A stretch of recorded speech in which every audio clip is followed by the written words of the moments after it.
Donc, j'ai actuellement en ligne de la TV internationale M. Ahmed El Nassef, l'écrivain, l'observateur politique et économique. M. Ahmed El Nassef, bonsoir. Et les Africains, bonsoir monsieur, et les Africains aspirent toujours à un monde plus équilibré, plus juste, à une réforme fondamentale de l'économie mondiale et de la structure économique mondiale. Est-ce que ça va être réalisé à travers le BRICS? Je n'ai pas bien entendu. Vous pouvez répéter la question, s'il vous plaît? Encore une fois, les aspirations de la population africaine vont être réalisées par les pays membres du BRICS ou non?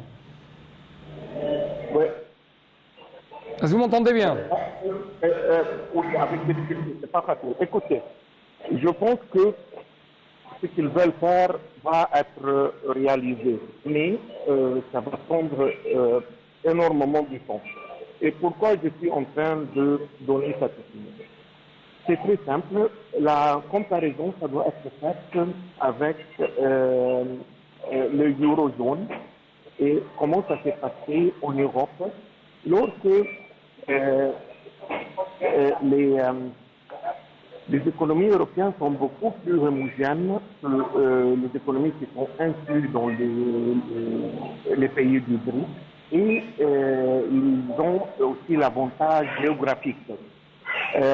Et on n'a pas la concurrence. Donc là, quand on voit comment l'euro s'est passé, c'était signé en Maastricht, si je ne me trompe pas, en 92, et ça a pris place en 2001 ou 2002, si je ne me trompe pas. Donc ça a pris presque 10 ans pour des pays qui sont plus ou moins dans la même étape de développement, qui sont adjoints. Et ça leur a pris.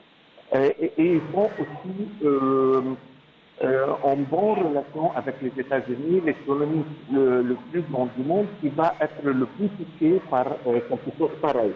Oui. Donc là, on peut comprendre, si on fait là une petite comparaison comme ça, on peut comprendre les défis que le système de BRICS va se trouver sur sa route.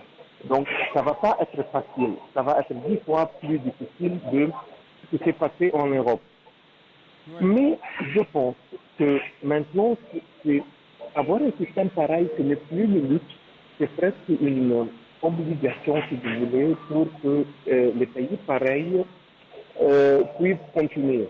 Les États-Unis ont annulé le couvert d'or ou la sécurité d'or pour leur monnaie en 74 ou 75, c'était le président Nixon qui l'a annoncé. Et là, les États-Unis sont devenus les quotidiens de l'économie mondiale et en même temps, c'est eux qui ont le pouvoir d'imprimer de l'argent. Donc, pratiquement, c'est de l'argent, c'est un billet qui coûte, je pense, 2 ou 3 centimes. Et là, ils sont en train de le vendre au monde entier pour $1 complet. Donc, vous pouvez imaginer la valeur créée et la richesse qu'ils sont en train de faire. Et là, je pense qu'ils ont parti un peu trop loin dans cette direction, qui a fait que le reste du monde est en train de dire,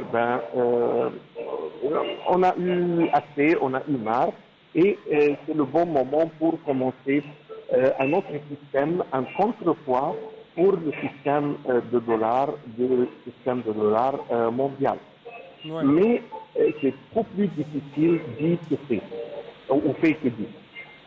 Parce que vraiment, on a aussi la concurrence entre la Chine et l'Inde, et avoir une monnaie commune entre une trentaine de pays dans des économies tout à fait différentes, tout à fait dans des phases tout à fait différentes, séparées l'une de l'autre, avec des priorités, avec des visions vraiment très loin l'une de l'autre, ça va être énormément difficile.